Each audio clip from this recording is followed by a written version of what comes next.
ko'ngil, sen bunchalar nega? Kishanlar birla do'stlashding, na faryoding, na doding bor. Nechun sen muncha sustlashding?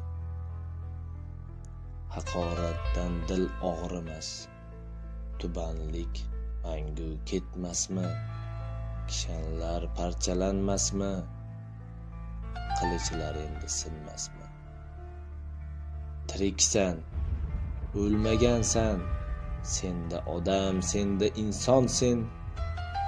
Kishan kiyma, bo'yin egma, ki sen ham xurt tug'ilgansen. Abdulhamid o'g'li Cho'lpon. Ko'ngil she'ri. 1922-yil, Toshkent.